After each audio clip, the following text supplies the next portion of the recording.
Salam sejahtera untuk Bapak Ibu yang hadir bersama komite, kemudian dari unsur masyarakat, kemudian dari unsur wali siswa, kemudian dari pengampu, tenaga pendidik, dan Bapak Kepala Sekolah yang kami hormati.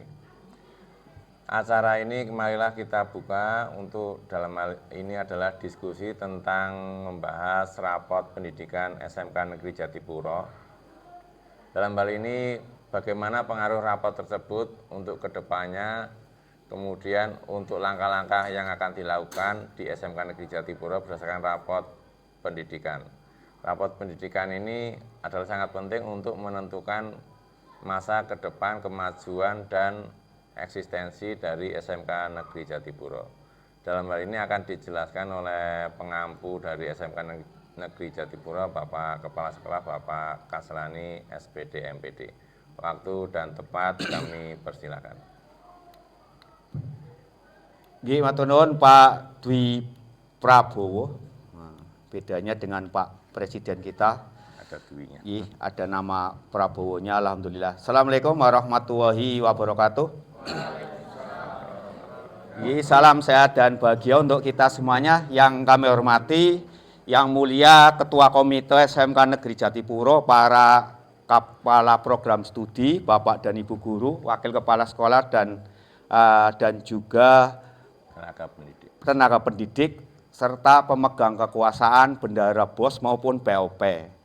Untuk kawan-kawan semuanya, kita hari ini hanya membedah tentang rapot pendidikan. Ya, kita tetap mengacu pada rapot pendidikan 2024. Ya, nanti kita tidak usah berpikir yang 2025, karena tugas kita hanya diperintahkan, tidak usah memikirkan. Karena apabila nanti terlalu banyak memikirkan, yang tidak diperintahkan akan terjadi diskusi yang tidak baik.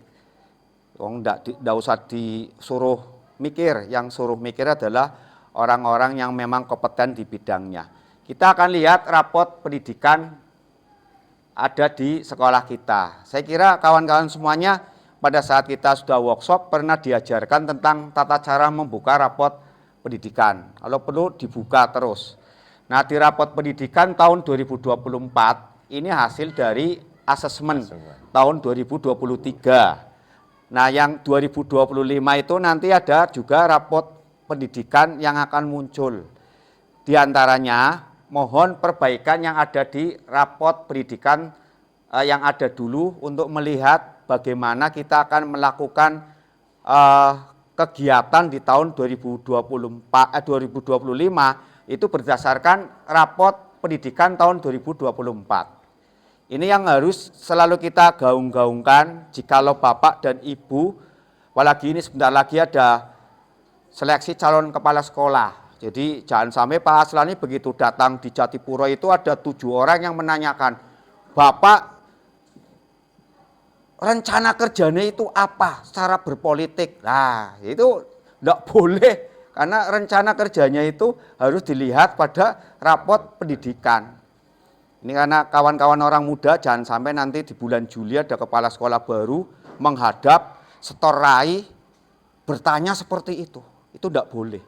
Karena yang ada sudah di rapot pendidikan, yaitu manajemen akan memperlihatkan, ini loh Pak, rapot pendidikannya, Bu, rapot pendidikannya, ini yang sudah direncanakan di RKAS tahun 2025 sampai dengan Januari sampai dengan Desember.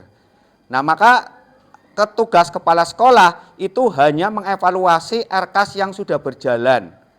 Kenapa? Karena kita di RKAS boleh merubah itu hanya beberapa kali saja. Ya, jadi tidak boleh nanti akan dirubah total itu semuanya, tidak. Kita ambil contoh Pak Sarpras, saya itu masih punya informasi di Capdin lain, listrik itu bisa. Saya tidak tahu perbedaannya itu ada di mana. Kemarin saya rapat di Jogja, saya tanya, saya bisa Pak Capdin Boyolali, saya bisa Pak Capdin Semarang, ini tidak tahu. Makanya nanti harus betul-betul kita tanyakan yang perubahan kita listrik, yang jeglek sampai dengan kiamat, kalau tidak bisa dirubah itu akan terjadi sebuah permasalahan. Apakah itu hanya isunya dari orang tersebut atau tidak, maka di pengembangannya itu harus betul-betul kita tanyakan, cross check namanya. Itu adalah tugas kita. Mudah-mudahan bisa, Pak, mudah-mudahan. Makanya kawan-kawan semuanya, ini begitu kita masuk, ada beberapa kemampuan literasi murid yang naik, Pak. Ya, itu di tahun 2023 itu naik ini. Ya, naik. Baik. Kemampuan literasi dinilai pemahaman murid terhadap teks sastra dan teks informasi itu capaian peningkatan tertingginya ini adalah naik. Artinya dari tahun 2023 sampai sekarang itu bisa yang namanya mengalami kenaikan. Jadi sudah tercover dengan baik. Sedangkan numerasinya ini sedang. Kemampuan numerasi nilai dari pemahaman murid terhadap domain bilangan aljabar dan geometri itu sedang. Walaupun kemarin kawan-kawan semuanya sudah diuji secara baik pada literasi. Dan saya sangat matur suwun kepada Bu Windarti yang nilainya sangat tinggi. Artinya bisa mengalahkan Pak Dhani itu adalah prestasi yang sangat luar biasa. Dan itu memang targetnya Bu Windarti itu mengalahkan Pak Dhani. Terima kasih Bu Windarti. Nanti hadiahnya ke Mas Teguh Satmoko. Itu ada sepatu, ukurannya itu sesuai, enggak apa-apa, diambil saja. Nah, karakter murid ini nurun. Nah, nurun apa karena memang Pak Budi suka bengak-bengok, saya juga enggak tahu. Nanti mohon berpendapat ya Pak Budi. Ini nurun Pak Budi. Karakter murid dinilai dari akhlak, keimanan, sikap, gotong royong, kreativitas, cara berpikir, dan kemandirian kok turun. Ya, ini juga bagian dari bahwa kita harus kaya opo yo. Kadang-kala kita mau merintahkan anak nyapu saja itu kesulitan. Wedi bukan di gua nyami wong tuane, sekolah api-api kok nyapu. Nah, itu kadang-kala kita. Makanya mohon maaf kawan-kawan semuanya, munculnya yang namanya generasi stroberi. Kan sekarang ada yang namanya generasi stroberi. Stroberi itu terlihat kayak apa ya Pak? Cuantik, enak, dan seterusnya. Tapi begitu dipajet, blenyek, kecut. Apa itu generasi stroberi? Yang menciptakan generasi stroberi itu siapa? Ada yang tahu? Bu Dadi? Tahu enggak? Pak, ada yang tahu? Nanti dapat sepatu lagi loh ya, kalian tahu. Ya, yang menciptakan generasi stroberi ya kita-kita. Saya ambil contoh anaknya Bu Rita, sekolahnya hanya misalnya 2 kilo. Antar mama ya. Antar papi yo. Jadi hanya duduk sampai sana, grok duduk. Tidak pernah ketemu dengan bakul cilok. Tidak pernah berpikir nyebrang jalan itu kayak apa. Tidak pernah kena sinar matahari, tidak pernah berkeringat. Itu yang dimaksud pencipta generasi stroberi terhebat itu adalah orang tua. Termasuk saya. Ya, makanya pencipta generasi stroberi itu ya memperkenalkan mall, memperkenalkan mamoyo, Momoyo ya, ada yang pasang story pajak bumi dan bangunan. Padahal yang ngejak mangan Mamoyo baik di story. Artinya itulah generasi stroberi. Makanya minta tolong karakter muridnya itu turun. Tapi kondisi keamanan sekolahnya baik. Walaupun kemarin ada tragedi kembangnya hilang. Jangan-jangan di rumahnya Pandu, nanti tak cari. Itu berarti keamanannya tidak baik ya, karenanya apa itu setangkai bunga anggrek murah gak apa-apa. Nah, ini kualitas pembelajarannya Pak Dwi ini turun loh. Ya, kualitas pembelajarannya turun. Nah, ini yang menjadi perhatian kita. Berarti kalau kualitas pembelajarannya turun, aktor utamanya selain kepala sekolah siapa? Guru. Ya kemarin saya di sini nungguin MOOC, situ rame, gurunya di sana lagi ngobrol ya sama bendara BOP juga ada. Yes, ngene tok, padahal di sini kosong jamnya. artinya yang seperti itu, mari kita saling mengingatkan. Misalnya lagi ngobrol sama Pak Marjo ada jam? Ada. Tuh, Pak Sigit ada jam? Ada. Pak Budi ada jam? Maya hari ini pun saya ketemu Pak Agung ada jam? Enggak ada. Ya, ketemu Bu Bekti ada jam? Enggak ada. Ketemu siapa? Enggak ada. Nah, itu yang saya maksudkan. Mari kita introspeksi diri tentang yang namanya dalam kualitas pembelajaran. Ini yang kita introspeksi diri ada di sini. Nah, disinilah peran penting kepala sekolah dan juga kru yang ada untuk melihat bahwa potensi kita ada di sebelah mana untuk kita sama-sama introspeksi. Makanya hari ini saya dapat pemberitahuan hari Jumat jalan santai. Saya ngomong harus, saya bilang gitu. Sing perintah sapa? Bocah nyong pandi bebas ke. Nyemoi aku kowe. Ya po. Iya, mau bebas kok seneng gitu. Ya, tradisi seperti ini enggak usah diterus-teruskan. Saya takut ada 1.200 anak itu ada yang hatinya gondok begitu kita mau masuk surga di stop. Itu. Ini kehati-hatian kita. Nanti makanya diumumkan siapa yang mau gerak jalan santai. Kalau ada yang enggak mau, enggak apa-apa, diajar. Itu adalah konsep pendidikan bahwa kita yang segala sesuatu sing di luar ekspektasi kita dosa terlalu banyak dikeluarkanlah di sana. Nanti diumumkan Pak Budi bagi yang mau. Kalau yang tidak mau kita proses pembelajaran. Tidak apa-apa. Itulah pilihan yang ada di SMK ini. Kenapa kok seperti itu? Dibayangkan kawan-kawan semuanya, mohon maaf. Nanti jam 10 pulang. Kalau anak SD pulang tidak? Pulang. Anak SMP pulang. Lah anak SMK. Siapa yang jamin pulang? Dipahami kalimat saya ya. Ya, ini juga yang namanya bahwasanya kita sampai dengan hari itu harus nanti apabila memang ikut semuanya ke sana nanti diumumkan melalui grup WhatsApp kelas masing-masing, wali kelas, bahwa hari ini anaknya pulang atau tidak, mohon dicek. Jangan sampai nanti pulang ternyata ke Wonogiri, mampir di Alas Ketu, kesasar, ya ini siapa yang harus ribut? Pasti Pak Budi yang ribut. Ya, karena waktu itu ada anak tidak pulang, ternyata ada di situ, bikin laporan saja, se-Indonesia Raya mencari ribut. Artinya perhatiannya sangat cukup besar. Nah ini kawan-kawan semuanya, kondisi kebinekaan baik, ya, penyerapan lulusan baik, dan yang terakhir itu kesesuaian dengan dunia kerja itu turun. Tapi saya bangga dengan kesesuaian dengan dunia kerja itu turun. Saya ambil contoh, kenapa bangga? Cah Otomotif dari tukang jahit ada. Ya, Cah Otomotif dagang cilok di Wonogiri di depan SMK Dayawangsa ada. Tuh. Nanti yang punya Dayawangsa akan cari sebelah dia bocah. Nah, itu juga ada. Ya, terus saya kemarin waktu ke Hartono Mall, bocah otomotif dagang cilok di daerah itu ada. Oh, ya.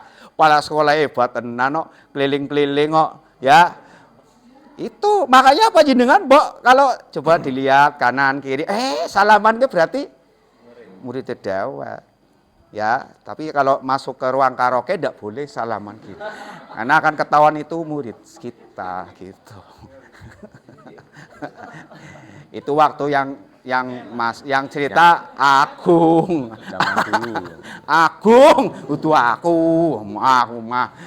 Ya ini. Nah, makanya hari ini minta tolong bagaimana untuk meningkatkan misalnya literasi, kualitas pembelajaran.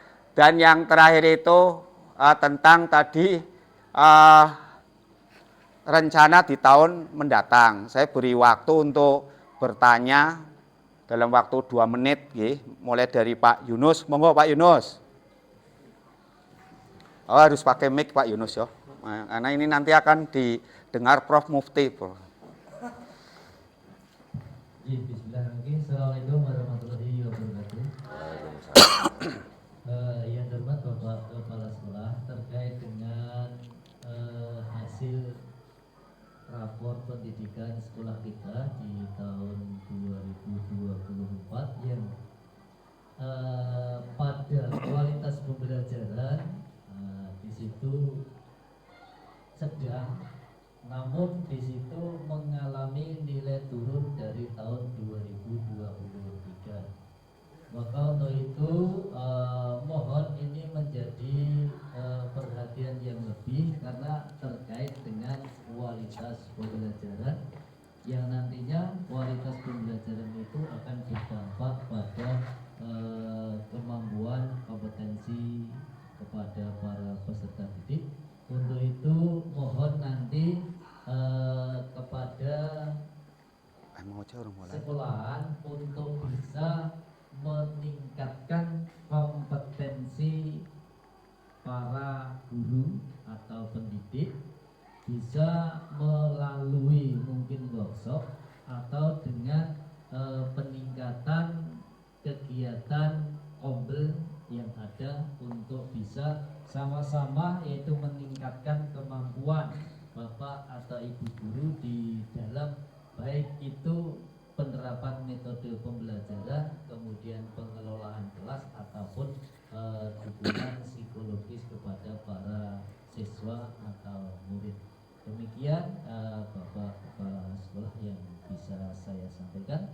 Terima kasih. Assalamualaikum warahmatullahi wabarakatuh. Waalaikumsalam warahmatullahi wabarakatuh. Pak Yunus, untuk itu mohon maaf, paling tidak di perencanaan Pak Dwi di RKAS tahun yang akan datang itu harus mengundang guru tamu ya Pak Nggih, guru tamu. Mohon sudah direncanakan ya Pak Dwi. Sudah Pak Yunus, matur suwun untuk kegiatannya. Matur suwun, insya Allah nanti di tahun 2025 akan ada perbaikan diantaranya penambahan workshop-workshop yang bisa bikin tubuh kita makin gemuk Pak, karena adanya 2 nasi kotak setiap hari. Gitu. Terus yang untuk apa itu yang murid tadi yang turun Bu, mohon maaf tadi yang karakter Pak Budi. Nah, ini Pak Budi. Mohon maaf Pak Budi. Terima kasih Pak. Mbok usulo we. Untuk karakter murid, walaupun kita di sini masih baik karena turun ya Pak di tahun 2023. Usul saya yang pertama Pak. Yang pertama kita sebagai guru tentunya harus lebih kuat lagi dalam menjadi teladan bagi murid-murid kita. Yang pertama. Yang kedua, menggalakkan kesepakatan bersama Pak bagi siswa kita. Jadi aturan-aturan yang ada di dalam kelas tentunya dengan kesepakatan Bapak Ibu guru masing-masing. Yang ketiga Pak, mungkin kita perlu memberikan atau program memberikan apresiasi pada siswa kita yang istilahnya teladan dalam mungkin rentang 1 bulan sekali atau 2 bulan sekali untuk memicu teman-teman yang lain, murid-murid yang lain agar lebih disiplin lagi, lebih berkreativitas lagi dalam melaksanakan pembelajaran di sekolah. Mungkin itu Pak. Nggih, matur nuwun Pak Budi. Wah, padahal kita setiap hari itu memberikan ribet loh Pak. Sampai guru otomotif saja saya hadirkan namanya Pak. Karena Indonesia itu memberi ribet untuk pendidikan, yaitu pendidikan gratis. Matur suwun Pak Budi, nanti kita akan pikirkan, tapi dilala untuk pemberian ribet itu tidak bisa masuk RKAS Pak Budi. RKAS sama, betul ya? Tidak bisa, itu agak sulit. Tapi saya matur suwun sekali. Ada lainnya? Untuk yang berupa pendidikan di dalam bengkel misalnya. Ya, bengkel. Ada usul? Pak Marjo ada tambahan? Monggo. Terima kasih Bapak Kepala Sekolah memberikan waktu untuk memberikan masukan pada kegiatan pada pagi hari ini. Untuk kegiatan terutama dalam kualitas pembelajaran. Nanti yang jadi permasalahan pada kita adalah kita banyak harus evaluasi terhadap kegiatan pembelajaran, terutama yang dilaksanakan di otomotif atau di bengkel. Dan pelaksanaan pembelajaran yang dilakukan saat ini masih banyak sekali kendala-kendala yang dihadapi, terutama dalam kegiatan pelayanan kepada siswa itu belum maksimal. Makanya nanti kami mohon ada masukan sendiri untuk mengadakan suatu evaluasi dalam kegiatan pembelajaran, terutama di bidang otomotif. Itu ada pertemuan MDMP sekolah itu untuk membahas bagaimana kegiatan pembelajaran di tiap-tiap jurusan terutama. Apalagi yang nanti ke depan itu untuk mengadakan suatu briefing, Bapak. Jadi briefing itu diadakan dalam seminggu atau setengah bulan atau 1 bulan sekali untuk mengevaluasi kegiatan pembelajaran di sekolah ini, baik itu dalam pembenahan yang mana titik-titik yang itu nanti menurunkan dari nilai kualitas pembelajaran di sekolah ini. Nanti untuk ke depan ada meeting di setiap hari Senin atau hari apa, mengumpulkan semua Bapak Ibu guru untuk membahas terutama dalam kualitas pembelajaran kok semakin menurun. Itu aja, terima kasih. Assalamualaikum warahmatullahi wabarakatuh. Waalaikumsalam warahmatullahi wabarakatuh. Matur nuwun Pak Marjo, mohon nanti Bapak dan Ibu terutama berarti kaprodi bapaknya 1, 2 ibu. Tidak apa-apa untuk evaluasi itu boleh mungkin 1 bulan sekali. Paling tidak di Kombel ya, komunitas belajar untuk nanti berkumpul apa sih yang menjadi kekurangan kita dan evaluasi ke depan dan kemajuan dari kita. Atau non Pak, itu dari saya hari ini Pak Dwi ada tambahan? Cukup nggih. Jadi untuk kawan-kawan matur suwun atas bedah rapot mutu pendidikan SMK Negeri Jatipuro. Mohon maaf lahir batin, harusnya Bapak dan Ibu guru masih mempersiapkan untuk persiapan mengajar atau menuju ke tempat tugas yang lainnya, diantaranya yang kelas 12 prakerin, ya ini sedikit terganggu ada acara ini. Saya terima kasih, mari kita belajar bersama tentang apapun yang ada di sekolah ini.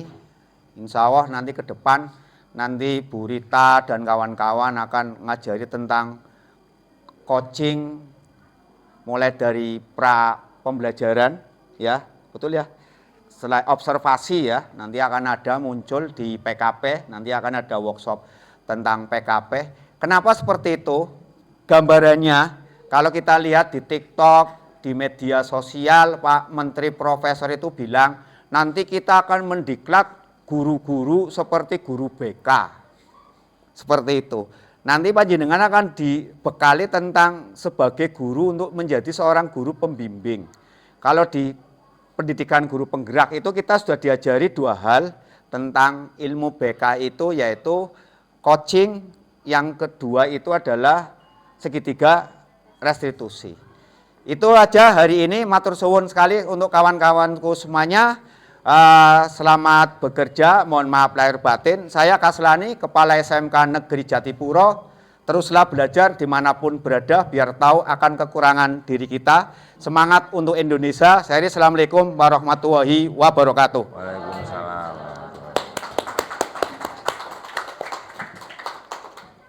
Matur suwun nggih. Nanti kalau mau makan soto di kantin nanti